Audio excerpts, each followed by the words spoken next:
All right, good morning, everyone. Hope you're doing well. We are going to move forward and look at the beginning of Book 2 of the Republic. Uh,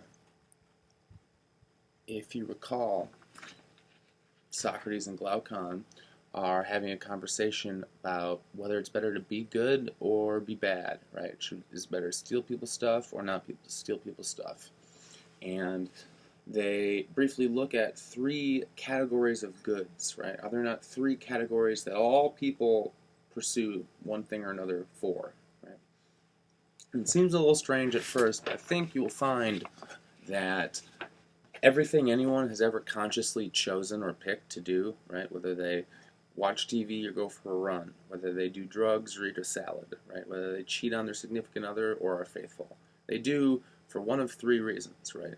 It's desirable for one of three reasons. And there's no fourth reason. So I'm offering this to you as a hard, descriptive reality about humans, right?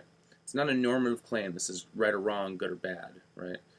It's just the way it is. It's true that we only do things for three reasons, right? So the first reason are things that are inherently pleasant, but the consequences are null or void. We do them for its own sake. So when we listen to music, it's inherently pleasant, right? We enjoy the sound of it. When we eat a candy bar, it tastes good. When we smell flowers, right? It's just the value, the reason for pursuing it is immediately evident, right? It's good in and of itself. Even if later on the consequences are bad, we choose things for immediate benefit, drugs, etc. It says there's also a second category of goods, things that are good in and of themselves and for their consequences. So, for instance, the examples used are sight, health, knowledge, right? Being able to see is inherently pleasant, right? And the consequences of it are super useful, right? You can move through the world, your opportunities are incredibly improved. There's almost nothing more valuable than sight. Like, would you give $1 billion if you had to lose your eyes? Or would you get a bill? Would you choose to receive $1 billion if you lost your eyesight? You should think long and hard about that one, huh? Health. It feels good to be in good health, and the results of it are infinitely better as opposed to being sick, right? Knowledge. The idea was that to learn real knowledge, to gain knowledge about useful things, was just inherently pleasant, right? To really learn something that just enriches life, right? And it's more useful, right? You can do more the more you know. Now these days, most people hate to have to learn stuff, right? Or some people do.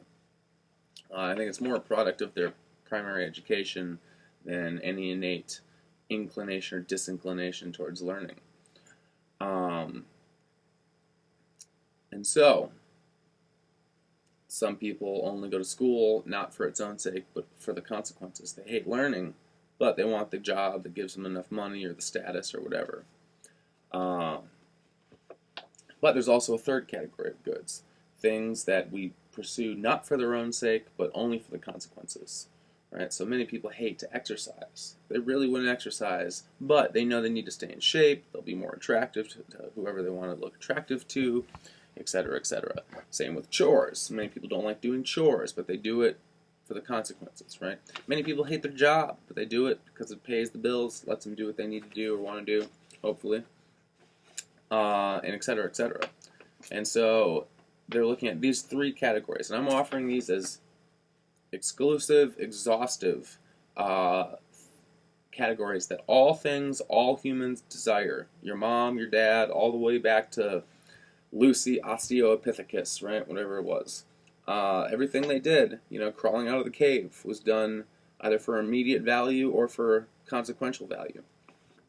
So, everyone should take a moment and pause and think if they can think of anything that a human has ever pursued or desired that didn't fall into one of those three categories, right? We want to try to disprove it. If we can disprove this claim I'm making, then screw it, right? Just ignore this. But I think it's pretty solid. And I'm saying this isn't good or bad. This is just the way it is. Everyone does things for one of these three reasons. Now, if you do find that convincing, you should think next, which is the best category, right? And do all things. What about friendship, right? Do we have friends that are inherently pleasant to be around, but maybe the consequences aren't good? Right? You get into trouble, whatever, whatever. Do you have friends that you love and enjoy their company, and you both support and enrich each other on your paths, so like the consequences, the results of your friendship are beneficial as well?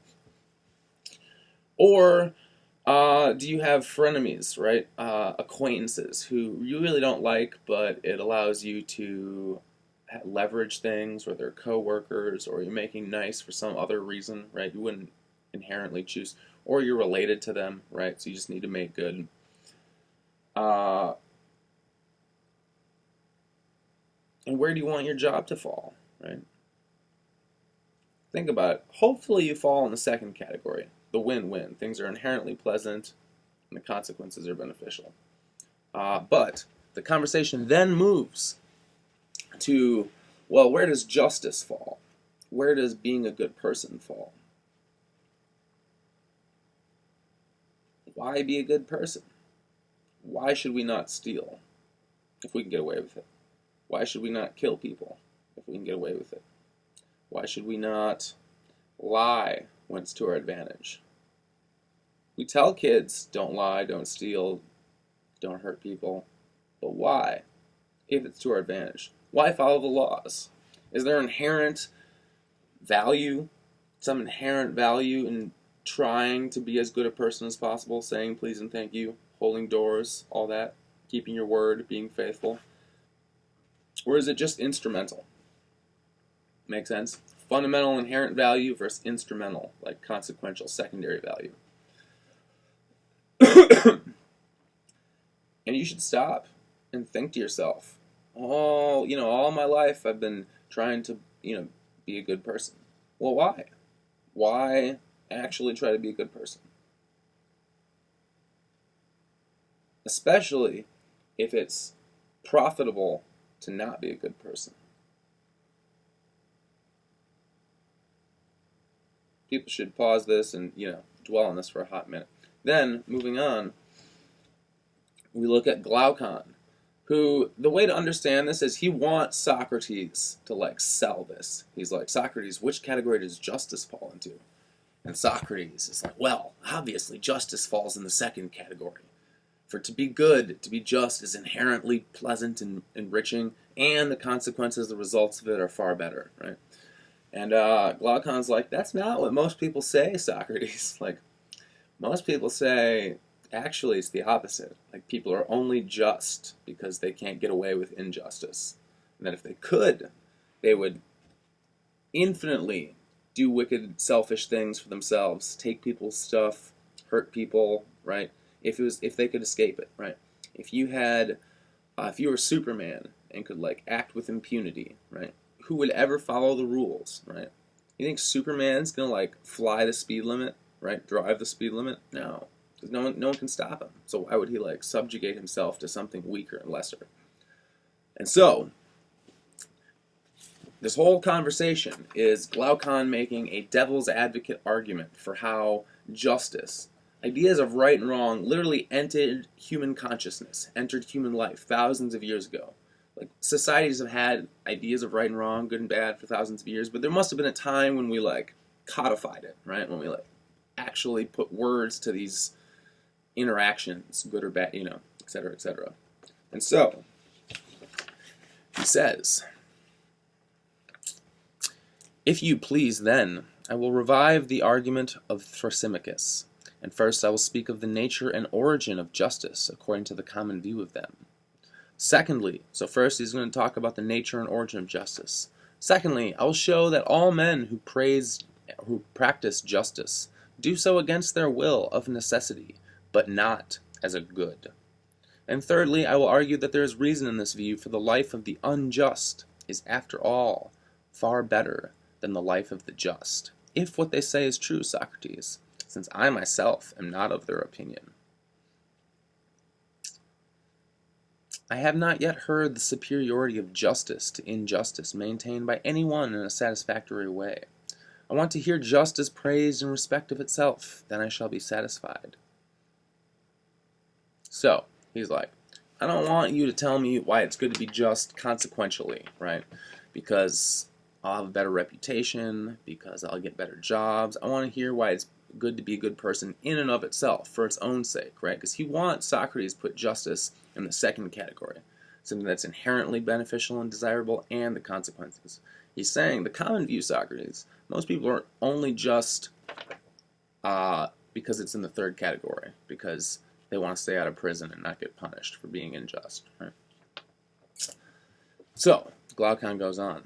He says, they say that to do injustice is by nature good, to suffer injustice evil, but that the evil is greater than the good. And so when men have both done and suffered injustice, and have had experience of both, not being able to avoid the one and obtain the other, they think that they had better agree among themselves to have neither. Hence there arise laws and mutual covenants, and that which is ordained by law is termed by them lawful and just. This they affirm to be the origin and nature of justice. It is a mean or compromise between the best of all, I hope everyone's paying attention, which is to do injustice and not be punished, and the worst of all, which is to suffer injustice without the power of retaliation, and justice, being at a middle point between the two, is tolerated not as a good, but as the lesser evil, and honored by reason of the inability of men to do injustice. For no man who is worthy to be called a man would ever submit to such an agreement if he were able to resist. He would be mad if he did.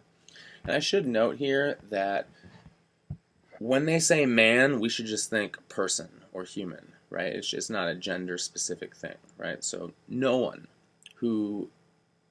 The best situation, according to the common account, is to be able to take people's stuff when we want and never have our stuff taken. To hurt people when we want and never be hurt ourselves. That's the best situation. The worst situation is to have our stuff taken and not be able to do anything about it, and to be hurt and not be able to do anything about it, right?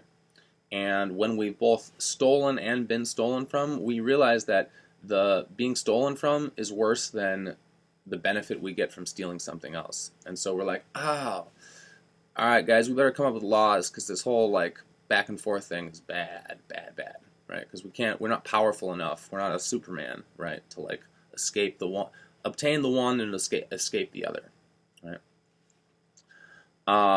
And so justice, laws aren't inherently good. They're a compromise, yeah.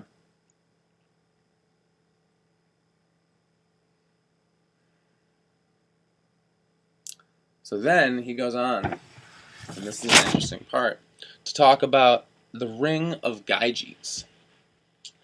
Now that those who practice injustice do so involuntarily, and because they have not the power to be unjust, will best appear if we imagine something of this kind. Having given both to the just and the unjust to do what they will, let us watch and see whither desire will lead them.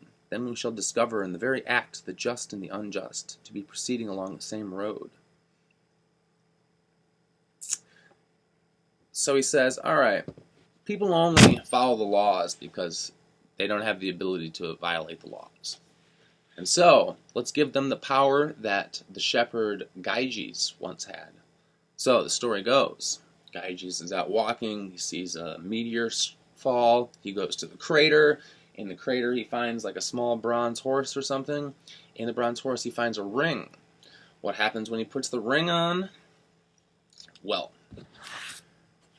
he goes invisible. Heard this before? And once he realizes what happens, he contrives to be chosen one of the messengers who were sent to the court.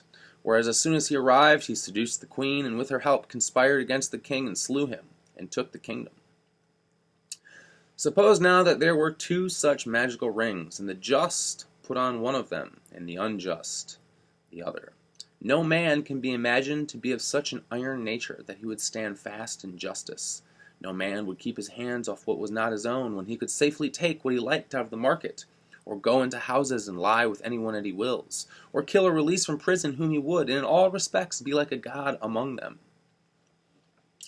So this is an interesting litmus test. If you had a magic ring, where else have we heard this? I wonder which story came first. Would you still follow all the rules? Come on now. You're telling me if you had a ring that could go invisible, you wouldn't roll into Whole Foods and just lock down some nice top line food and be like, you know what? It's time to treat my friends and I, right? Just for the night. We deserve it, right? You wouldn't dominate on that. You wouldn't help out a friend or two in a pinch. You wouldn't like right or wrong or two, right? To be able to break laws and escape impunity. Because back in the day, just going invisible was basically like they didn't have infrared, they didn't have tracking systems. Like you can get away with a great many things if you're invisible. You wouldn't use that to your own advantage a little bit to help your friends and harm your enemies. Think about it.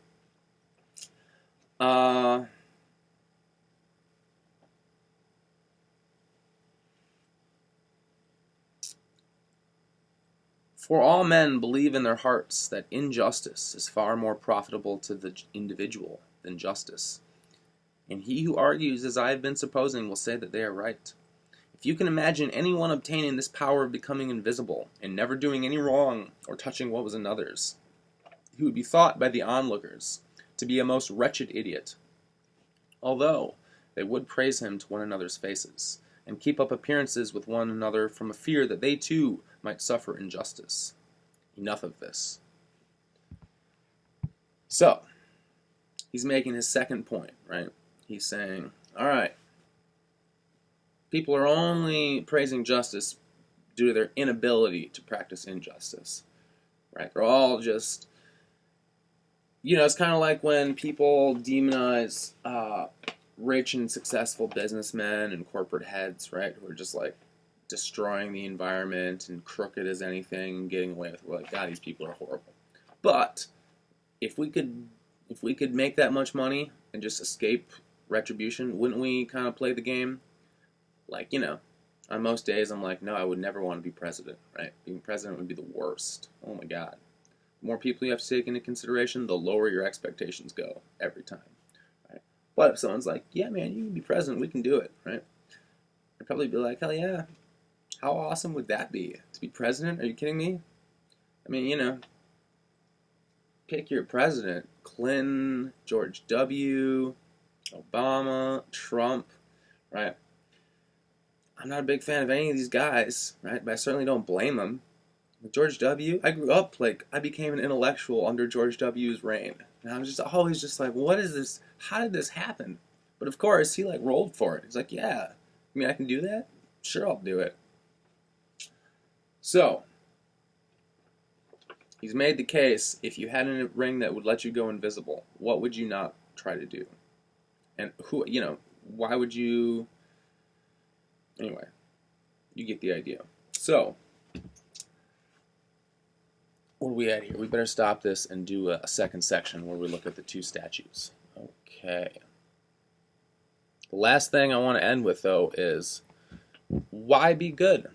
Why try to be good? If you could get away with being bad, why not do it? Right? Really think about why you want to be good. Because if you don't get clear on I want to be a good person, then any study of ethics is going to make you a worse person, right? But if you decide after this very convincing devil's advocate argument you still want to be a good person, you still have all your work ahead of you. You still have to figure out how to be a good person. I mean, the path to hell is paved with good intentions. Many people have gone awry doing what they thought was right? They just didn't have good reasons, good evidence behind those reasons, right? Intentions are a large part of morality, but not the only part by any means. So, to be continued.